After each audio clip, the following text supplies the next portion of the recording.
నమస్కారం. ఇది సంగతికి స్వాగతం. నూతన సంవత్సరంలోకి అడుగుపెట్టి మరో వారంలో 67వ గణతంత్ర దినోత్సవం ఘనంగా నిర్వహించుకోవడానికి దేశం సిద్ధమవుతున్న వేళ భారత అంతరిక్ష పరిశోధన కేంద్రం ఇస్రో మరో మైలురాయి దాటింది. స్వయం సమృద్ధ భారత నిర్మాణంలో భాగంగా సొంత దిక్సూచి వ్యవస్థ ఏర్పాటు దిశగా మరో ముందడుగు వేసింది. రోదసిలో అద్భుతాలు సృష్టిస్తోన్న ISRO Indian regional navigation satellite system IRNSS ప్రాజెక్టులోని 5వ ఉపగ్రహం సునాయాసంగా కక్షలోకి పంపి విజయ పరంపర కొనసాగించింది. IRNSS వ్యవస్థ కోసం ఇప్పటికే 4 ఉపగ్రహాలు కక్షలో నిలిపిన ఇస్రో వాటి సేవల్ని దేశ ప్రజలకు అందిస్తోంది. ఏప్రిల్లోగా మిగిలిన 2 ఉపగ్రహాలు నింగిలోకి పంపి సొంత నావిగేషనల్ వ్యవస్థతో అగ్రరాజ్యాల సరసన భారత్ను నిలిపేందుకు సన్నాహాలు చేస్తోంది. తక్కువ ఖర్చులోనే రూపొందుతున్న IRNSS రక్షణ శ్రేణికి వ్యూహాత్మక సాయం అందించనుంది. ఇన్నాళ్లు మనం వినియోగిస్తున్న GPS కు ధీటుగా తయారవుతున్న IRNSS ఈ ఏడాది చివరి నుంచే దేశానికి తీవ్ర త్రినేత్రంగా పనిచేయనుంది.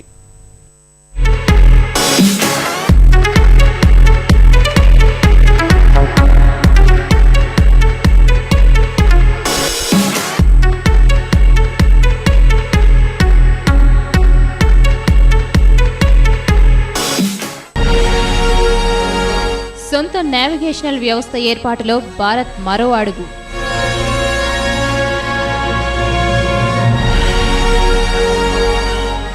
IRNSS కోసం 5వ ఉపగ్రహం విజయవంతంగా ప్రయోగించిన ఇస్రో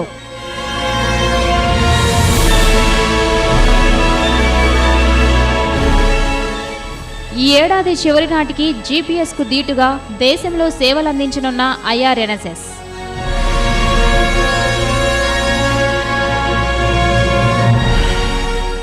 భారత్ చుట్టూ 1500 కిలోమీటర్ల పరిధి వరకు IRNSS సేవలు.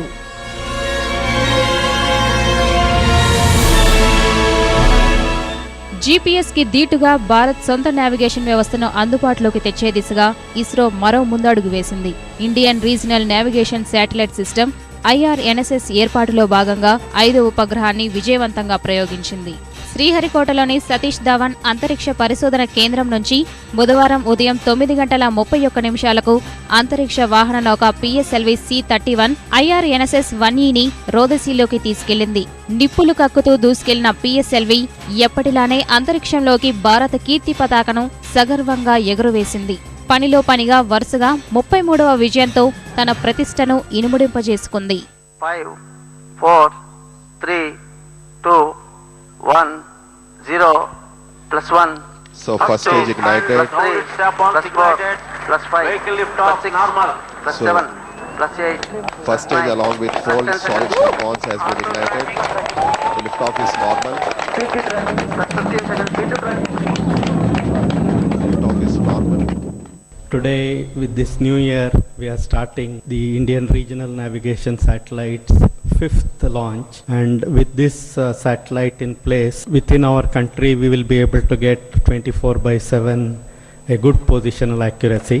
And let me take this opportunity to congratulate the entire ISRO team for the wonderful work they have done. We have a long way to go. We have 2 more satellites in this constellation, which we intend to complete in next couple of months. ప్రయోగానికి ముందుగా నిర్వహించే count down ప్రక్రియ సోమవారం ప్రారంభమై 48 గంటల పాటు నిరంతరాయంగా కొనసాగిన తరువాత PSLV నింగిలోకి దూసుకెళ్లింది. ఈ రాకెట్ ద్వారా 1425 కిలోల IRNSS 1E ఉపగ్రహాన్ని వాహన నౌక 19 నిమిషాల 30 సెకండ్లలో కక్షలోకి ప్రవేశపెట్టి ఇస్రో 2016 తొలి అంకంలో ఘన విజయం సాధించింది. ఈ ప్రయోగం విజయంతో నావిగేషన్ వ్యవస్థ రూపకల్పనలో ఇస్రో లక్ష్యానికి మరికొంత చేరువైంది. ఇంతకీ IRNSS వ్యవస్థ అంటే ఏంటి?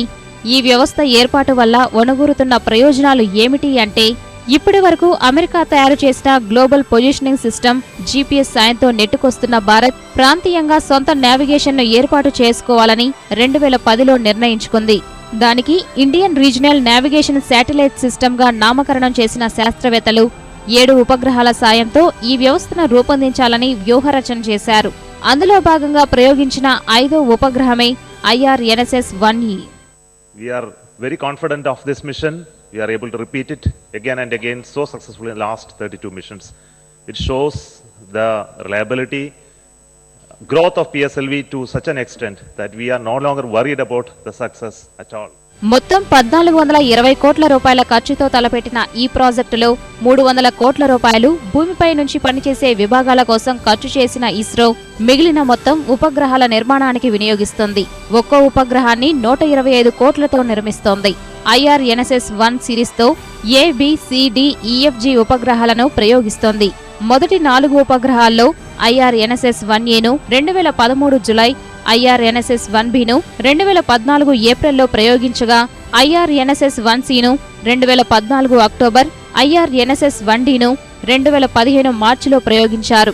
మిగిలిన 2 IRNSS-1F, IRNSS-1Gలను మార్చిలోపు ప్రవేశపెట్టాలని లక్ష్యంగా పెట్టుకున్నారు. While doing this, I think I can remember the last year, 40 years of Aryabhatta launch we celebrated in ISAC, wherein from that day to now, this is 78th satellite ISRO Satellite Center has delivered into orbit. And furthermore, we look at here next 5 years, similar numbers being talked about to be put into orbit. That means almost every month one satellite will be rolled out. And towards that, next satellite IRNS-1F is in the thermovac test going on. 1G is in the process. Like that, activities are going on back to these various centers. మొత్తం 7 ఉపగ్రహాలు నిర్దేశిత కక్షలోకి ప్రవేశపెట్టిన తర్వాత అవి పూర్తి స్థాయిలో పనిచేసే విధంగా శాస్త్రవేత్తలు చర్యలు తీసుకోనున్నారు. ఈ ఏడాది చివరి నాటికి భారత సొంత నావిగేషన్ వ్యవస్థ సేవలందించడం ప్రారంభించాలనే లక్ష్యంతో ముందుకు వెళ్తున్నారు. భారత్తో పాటు దేశం చుట్టూ 1500 కిలోమీటర్ల పరిధి వరకు దీని సేవలు ఉంటాయి. IRNSSలో భాగంగా ఇప్పటికే సేవలందిస్తున్న 4 ఉపగ్రహాలు హుద్హుద్ తుపాను సహాయక చర్యల్లో ఎంతగానో ఉపకరించాయి. రానున్న రోజుల్లో సైన్యానికి వ్యూహాత్మకంగానూ ఈ నావిగేషన్ వ్యవస్థ ఎంతగానో ఉపకరించనుంది. విమానాల రాకపోకలకు సంబంధించి ఎప్పటికప్పుడు వాతావరణ సమాచారాన్ని అందిస్తుంది. భూగర్భంలో చోటు చేసుకునే అలజడుల గురించి ముందుగానే హెచ్చరిస్తోంది. With the remaining 2 satellites to be launched in the next 2.5 months, we are approaching very close to the target of having our own satellite navigation system for India. The coming days in 2016 are going to be very hectic here and very exciting, with a multitude of missions ahead, very clearly defined by our chairman. IRNSS project కోసం బెంగళూరులోని ISRO deep space network DSNలో ఒక satellite navigation కేంద్రాన్ని ఏర్పాటు చేశారు. దేశవ్యాప్తంగా ఉన్న 21 కేంద్రాల నుంచి ఉపగ్రహాలకు సమాచారం అందించడం సహా వాటి నుంచి వచ్చే సంకేతాలను శాస్త్రవేత్తలు పరిశీలిస్తున్నారు. పూర్తిగా ఈ నావిగేషన్ వ్యవస్థపై భారత్ నియంత్రణ ఉండేలా ఇస్రో చర్యలు తీసుకుంది. తగ్గట్టే అంతరిక్ష విభాగం, క్షేత్రస్థాయి విభాగం, వినియోగదారుల విభాగ కేంద్రాలన్నింటినీ మన దేశంలోనే నెలకొల్పారు.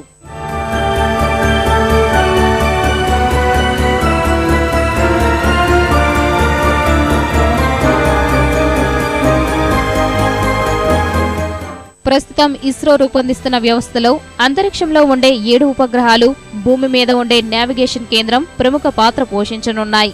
3 ఉపగ్రహాలను భూస్థిర కక్షలో 36,000 కిలోమీటర్ల ఎత్తులో ప్రవేశపెట్టిన ఇస్రో వాటిని వరుసగా తూర్పున 32.5 డిగ్రీలు, 83 డిగ్రీలు, 131.5 డిగ్రీల పరిధిలో కక్షలోకి చేర్చింది.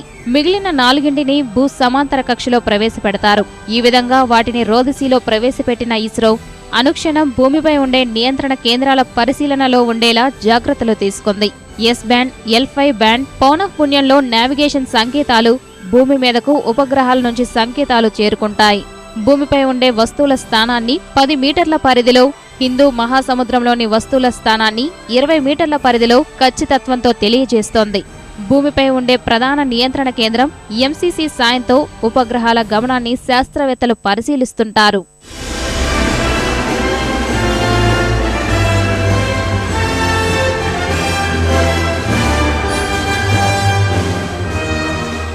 ప్రపంచంలో మొట్టమొదటి నావిగేషన్ వ్యవస్థను అమెరికా రూపొందించింది. 1978 నుంచి గ్లోబల్ పొజిషనింగ్ వ్యవస్థ GPS-ను అగ్రరాజ్యం అందుబాటులోకి తెచ్చింది. అప్పట్లో అమెరికా సైన్యానికి మాత్రమే సహకరించిన ఈ వ్యవస్థ తదనంతర కాలంలో విమానాల గమనంతో పాటు ఇతరత్రా ఎన్నో విధానాలుగా GPS ఉపయోగపడేలా మార్పులు తీసుకొచ్చారు. 1994 నుంచి ఈ వ్యవస్థను అంతర్జాతీయంగా అందుబాటులోకి తీసుకొచ్చారు. ప్రస్తుతం ప్రపంచంలోని అధిక దేశాలు ఈ నావిగేషన్ వ్యవస్థను ఉపయోగించుకొని తమ అవసరాలు తీర్చుకుంటున్నాయి. దీనికోసం గరిష్టంగా 32 ఉపగ్రహాలు పనిచేస్తుంటాయి. ఇవి భూమి నుంచి 20,180 కిలోమీటర్ల ఎత్తులో ఉంటాయి.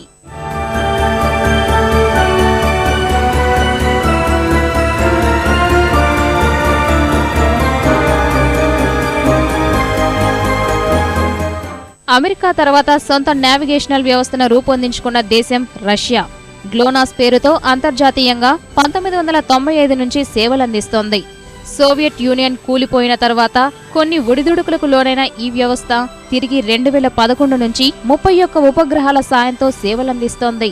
ఇటీవల అంతర్జాతీయంగా తన సత్తా చాటుతున్న డ్రాగన్లు బెయిదోవ్ పేరుతో 16 ఉపగ్రహాల సాయంతో ప్రాంతీయ నావిగేషన్ వ్యవస్థను ఏర్పాటు చేసుకుని 2012 నుంచి సేవలు అందిస్తోంది.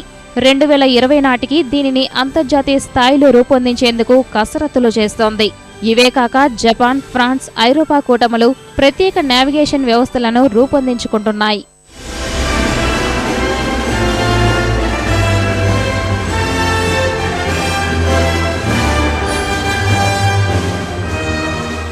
ఇటీవలి కాలంలో రోదసీలో అప్రతిహాతంగా దూసుకుపోతున్న భారత్ మరెన్నో విజయాలు సాధించేందుకు సిద్ధమవుతోంది.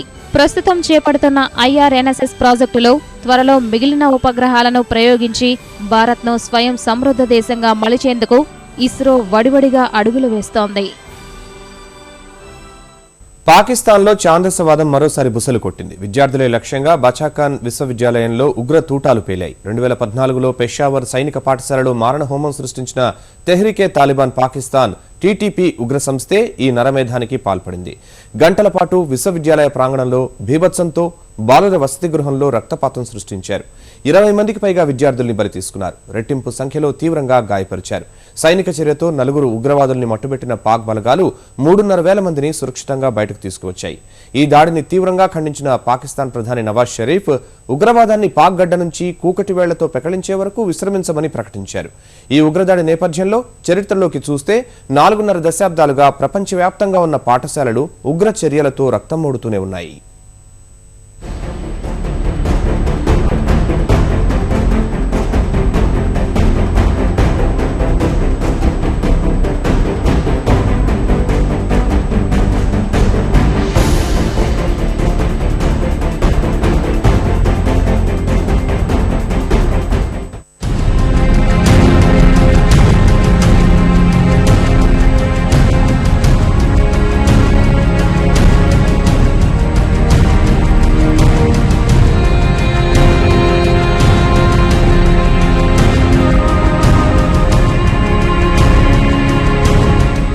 పదమూడు నెలల క్రితం పెషావర్ సైనిక పాఠశాలలో జరిగిన మారణహోమం మరవకముందే మళ్లీ అదే తరహాలో ముష్కరమూక విరుచుకుపడింది. ఊచకోతకు దిగింది. రక్తం రుచి మరిగిన తెహ్రీకే తాలిబాన్ పాకిస్తాన్ TTP ఉగ్రమూకలు పెషావర్కు 40 కిలోమీటర్ల దూరంలో ఉన్న బాచాఖాన్ విశ్వవిద్యాలయంలో రక్తపాతం సృష్టించింది.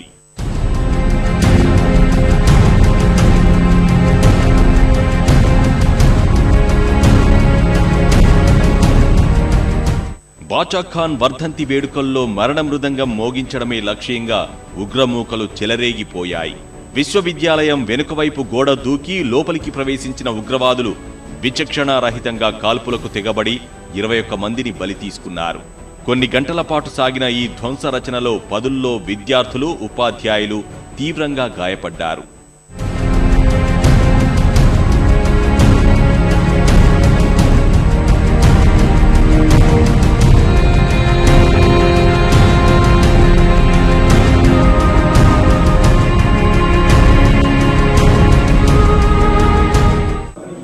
कम टाइम चिदा हमला उशवा शोरों के दा न बस मा पखल मशीन बने बोल्डू मा आगे बने महामख पैरों को दागे न बाद ब्याज जख्मी शो मा न ठोफक परे वतो और मा चूल दागा दो कसान को मा बने पैर को महामख బాచాఖాన్ విశ్వవిద్యాలయంపై ఉగ్రదాడి జరిగిన సమయంలో విశ్వవిద్యాలయ ప్రాంగణంలో దాదాపు 3,600 మంది విద్యార్థులు, సిబ్బంది ఉన్నారు. వీరిలో 600 మంది అక్కడ జరుగుతున్న కవి సమ్మేళనంలో పాల్గొనేందుకు అతిథులుగా వచ్చారు. ఉదయం 10:30 గంటల సమయంలో కవి సంగమం మొదలైంది. ఆ సమయంలో వెనుకవైపు గోడ దూకి లోపలికి వచ్చిన 4 ఉగ్రవాదులు ఆ ప్రాంగణంలోనే ఉన్న బాలుర వసతి గృహంలోకి వెళ్లి కాల్పులకు పాల్పడ్డారు.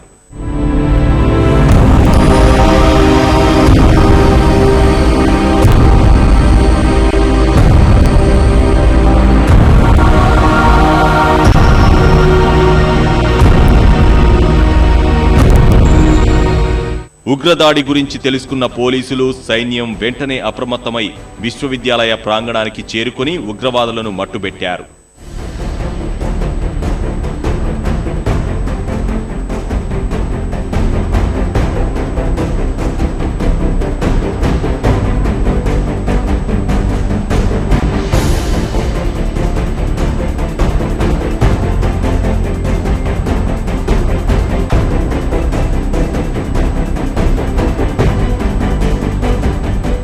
అప్పటికే విద్యార్థుల తలకు గురిపెట్టిన ఉగ్ర తుపాకులు పేలాయి.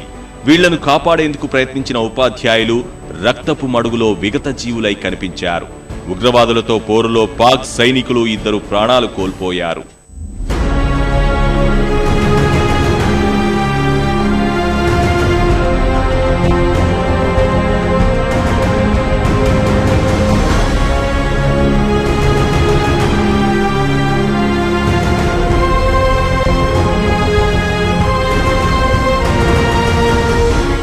కొన్ని గంటల పాటు ఉగ్రవాదులకు సైన్యానికి మధ్య భీకర పోరు సాగింది.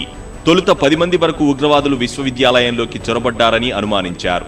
అక్కడ భారీగా పేలుళ్లు, తుపాకుల మోత వినిపించింది. అప్పటికే దాడి గురించి తెలుసుకొని విశ్వవిద్యాలయ ప్రాంగణానికి చేరుకున్న విద్యార్థుల తల్లిదండ్రులు తీవ్ర భయాందోళనకు గురయ్యారు.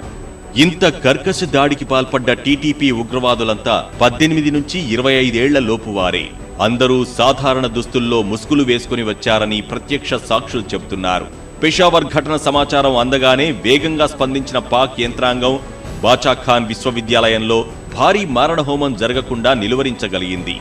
తీవ్రంగా గాయపడిన వాళ్లను కాపాడేందుకు 20 అంబులెన్స్లను అందుబాటులో ఉంచింది. చుట్టూ ఉన్న ఆస్పత్రుల్లో అత్యవసర స్థితి ప్రకటించింది. బాధితులను చార్ సద్దాలోని ఆస్పత్రులకు చేరవేసింది. हमें किसी तौर से भी ये तासर नहीं देना चाहिए कि दहशतगर्द पाकिस्तान में मामूल की ज़िंदगी को यरगमाल बना सकें और उनका किया हुआ एक हमला पूरे पाकिस्तान के हर काम को रोकने में मददगार साबित हो सकता है. अगर हम ऐसा कोई रवैया इख्तियार करेंगे तो इससे उनकी हौसला अफजाई होगी. दहशतगर्द अपनी फतह इसको समझेंगे. ఈ దాడికి తక్షణ కారణాలేమైనా మూలాల పరంగా అందరి వేళ్లు చూపిస్తోంది పాకిస్తాన్ సమీప చరిత్ర వైపే. కారణం ఏ ఉగ్రవాదంపై అలసత్వం వహించి మిన్నకుందో, మరికొందరు ప్రత్యక్షంగా పెంచి పోషించారో అదే విషసర్పం ఇప్పుడు వారిపై విషం చిమ్ముతోంది. సరిహద్దు దేశాలపై ప్రచ్ఛన్న యుద్ధంలో భాగంగా పాలుపోసి పెంచిన ఉగ్రవాదం తిరిగి సొంత వాళ్లనే కాటేస్తోంది. ఆఫ్ఘన్ సరిహద్దు జిల్లా అయిన ఖైబర్ పంక్తువా ప్రాంతంలో జరిగే ఉగ్రదాడుల్లో ఎక్కువ శాతం నష్టపోతోంది విద్యార్థి లోకమే. అక్కడి ప్రజల్లో చదువు ద్వారా వస్తున్న చైతన్యాన్ని సహించలేకపోతున్న ఉగ్రతండాలు విద్యార్థులపై తుపాకులు ఎక్కుపెడుతున్నాయి. కొన్నేళ్ల క్రితం బాలల హక్కుల కార్యకర్త మలాలాపై తూటాల వర్షం కురిపించింది ఆ అసహనంతోనే. నాటి దాడిలో మరణం అంచుల వరకు వెళ్లి తిరిగి వచ్చి మృత్యుంజయురాలైన మలాలా తిరిగి చిన్నారుల చదువుల కోసం పోరాడుతూనే ఉంది. ఆమె స్థైర్యం ముందు నిలవలేకపోయిన ఉగ్రమూకలు 2014లో పెషావర్ సైనిక పాఠశాలపై తెగబడ్డారు. 144 మంది ఉసురు తీశారు. పాక్ మాత్రమే కాదు, మానవత్వం ఉన్న ప్రతి మనిషి ఉగ్రచర్యను ఖండించారు. తాలిబ్ అంటే విద్యార్థి అనే అర్థం వస్తున్న విష సంస్కృతి నరనరాన నింపుకున్న తెహ్రీక్-ఏ తాలిబాన్ పాకిస్తాన్ టీటీపీ విద్యార్థులనే బలిగొనడం అమానవీయం. 13 నెలల క్రితం జరిగిన ఘటన ఏ హృదయాన్నైనా కదిలించింది. దాడికి పాల్పడ్డ వాళ్లైనా ప్రాణాలతో ఉంటే చేసిన తప్పుకు పశ్చాత్తాపపడేవాళ్లేమో. ఛాందసవాదం అణువణువునా నింపుకున్న టీటీపీ అగ్రనేత ఒమర్ మన్సూర్ మాత్రం కొంచెమైనా కరుణ లేకుండా తిరిగి అదే తరహా మారణహోమం సృష్టించేందుకు 4 ఉగ్రవాదుల్ని పంపడం పాకిస్తాన్నే కాదు, మానవ సమాజాన్నే కలవరపాటుకి గురిచేస్తోంది. విద్యార్థులే లక్ష్యంగా మరిన్ని దాడుల ముప్పు ఉందన్న వార్తలతో పాకిస్తాన్ ఆందోళన చెందుతోంది.